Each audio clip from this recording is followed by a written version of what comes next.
Narito tayo ngayon upang matunghayan ang nagiinit, nagbabaga at talaga namang usap-usapan at nagtitrending na latest issue ni Ate Erica. Sa pagpapatuloy ay narito muli si Kalingap Val Santos Matubang upang pag-usapan ang issue sa pagitan ni Ate Erica at ng kanyang pamilya, lalong-lalo na sa kanyang lolo na si Lolo Miguel. Sinabi nga dito ni Kalingap Val na willing talaga siyang tulungan ang mama ni Ate Erica, si Gina. Sapagkat kamakailan nga ay may nilabas itong statement at sinabi na hindi daw binabayaran ng Kalingap ang anak niya na si Ate Erica. Po, wag nanay, ate. Bata pa ito, siguro ito mga 50 pa lang. Pupuntahan ko siya ng pagapang. Anumang klaseng pagpunta ko doon, ito man ay patayo, pagapang, patuwad, pabaliktad. Pupunta ako kay Ate Gina, ang ina ni Erica po, para tulungan po natin. Di ako mabigay ng bigas, mayaman naman na yan. Marami na yung kwarta. Andiyan si John A. Iwan ng kwarta, gulping maray. Timba-timbang kwarta yan eh. Mabigay kang bugas, wag na. Ha? Ang concern ko lang po sa kanila ay matulungan natin. Sapagkat may vlogger daw po na binablog yung anak, hindi po binibigyan ng kwarta. After ng vlog, wala daw pong binibigay na pera doon sa anak. Alamin natin ang katotohanan. Sapagkat sinasabi, ang katotohanan ang magpapalaya sa tao. Huwag kang umalis at pupuntahan kita, ate. At ninanais na hustisya. Lubos na nakahahabag talaga itong si Aling Gina. Oo nga po. Naway malampasan niya ang matinding pagsubok na ito sa kanyang buhay. Nawa po, malampasan niya Para po. sa karagdagang detalye at paglilinaw ng iba pang aligasyon, ay pakinggan at panoorin sa live program ni Kuya Val Santos Matubang. Magandang gabi mga kalingap. Gagawa ko ng mga kaibigan, ng isang introduction. Ito na, ang inyong abang lingkod. Val Santos Matubang, ang tulpo ng daet. Handang tumulong sa mga naapi, inaalipusta at hinahamak. Val Santos Matubang, ang inyong kailangan upang kayo ay magtagumpay. Ito po, may isang video clip dito, ating pakinggan. Itong bruhang ito. Ano ba itong? Si Bopil pala. Bopil. Gumawa siya ng short video. 40 minutes. Sabi nga dito sa reaction video na pinapanood ni Kalingap Val ay kung nagpa-interview daw si Gina ng mama ni Ate Erica, ay bakit pa daw dinadamay at dinadawit ang pangalan ng buong Kalingap, lalo na ni Kalingap Rab.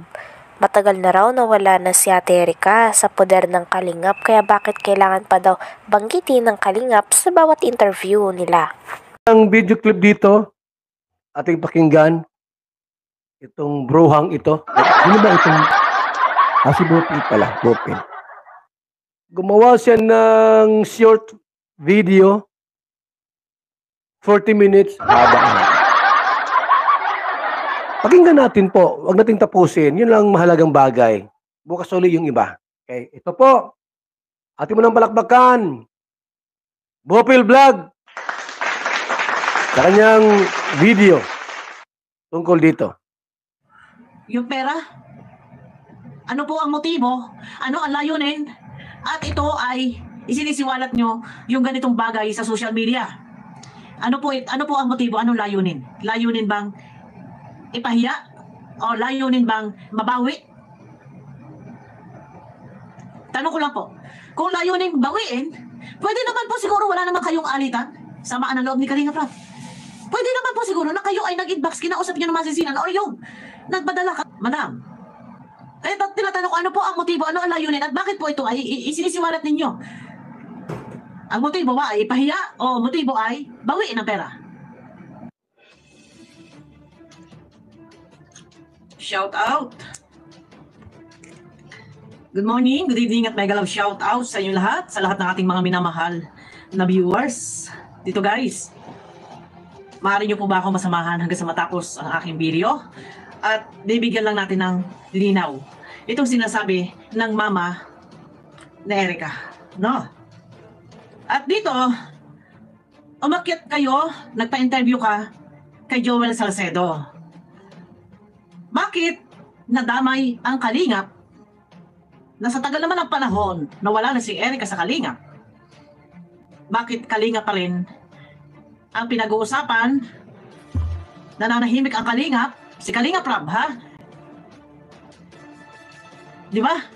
Na kung meron man kayong hinahabol or gustong maintindihan kung ano yung inyong ipinaglalaban, maaari namang yan ay kinausap muna si Kalingap Rab bago sabihin dyan sa ibang tao sa channel ng may channel ang kung ano-ano. Sabi pa nga dito sa reaction video na pinapanood ng Kalingap Val na kaya lang naman daw lumantad si Gina na mama ni Ate Erica at ni Sheila May. Ito ay dahil nagkagulo na rin daw sa e-lovers na nilipatan ni Ate Erica. Nagkandagulo na rin daw at nag-away-away si Ate Erica at ang e-lovers na pinagpalit niya sa Kalingap. Umalis kasi si Ate Erica sa Kalingap at kalaunan ay nabalitaan na lang ng lahat na nagpapavlog na siya sa e-lovers. Na lang may channel ang kung ano-ano. Pwede naman na kinausap mo muna si Kalingap Rab sa'yo na nanay ni Erica. Ito ay bibigyan ko lang ng sagot. No? At dahil sabi nga ni Kalingap Rab, hindi siya magsasalita patungkol sa mga bagay na yan. Ito na, guys, samahan niyo muna ako ha. At para maintindihan, mahirap yung, ito ay salita ng salita na ang kalaban ay si Tunyakaw. Di ba? Si Tunyakaw yung kalaban mo. Kasagsagang ang issue ay na kay Tunyakaw. Bakit? Sa pagpapa-interview mo, si Kalingap Rab, ha? Sir, sasabihin po, yung po ay sobrang po niya, sinungaling. Yung wala pong katotohanan na po yung mga pinagsasabi niya. Ang kanyang sinasabi dito, si Ian Tunyakaw Torres. Ayan yung issue ngayon eh. Di ba? Sa Kalingap, wala kayong issue. Walang bumabati ko sa inyo. Lumantad ka dahil sa gulo sa pagitan ng e-lovers at ng iyong anak na si Erica at si May. Kaya ka lumantad. At si Ian Tunyakaw nga ang iyong pinangalanan dito. No? Ay bakit nga lahat daw sa Kalingap? Ano ang problema? Ano yung pinaglalaban mo sa Kalingap? Dahil sa pera, di umano, na hindi nyo natanggap? Bakit hindi nyo kinausap si Kalingap Rab? Bakit kung meron man pinadala ang ibang sponsor na hindi nakarating kay Erica, bakit hindi nag-follow up itong mga sponsor na to, ha? Umakyat ka, nagpa-interview ka, madam, kay Salcedo. Ang reklamo mo, ang inireklamo mo, ang sinusumbong mo, si Ian Tunyakaw, ha? Wala po siya ngayon sa amin binigay yung mga pagawa ng bahay. Wala. Wala daw binigay pang paggawa ng bahay, si Ian Tunyakaw, ha? Ito ang mga reklamo mo eh. Inaangkin po niya yung bahay namin. Inaangkin.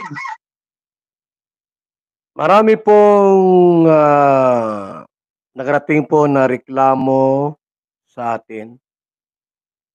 Itong si Ate Gina. Aha. Huwag ka nang lumapit sa iba. Yung mga yan, walang magagawa yan.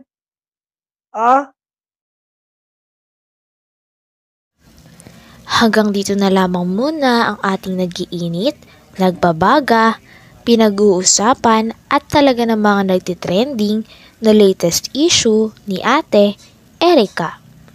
Maraming salamat sa inyong panunood. Hanggang sa muli. Bye!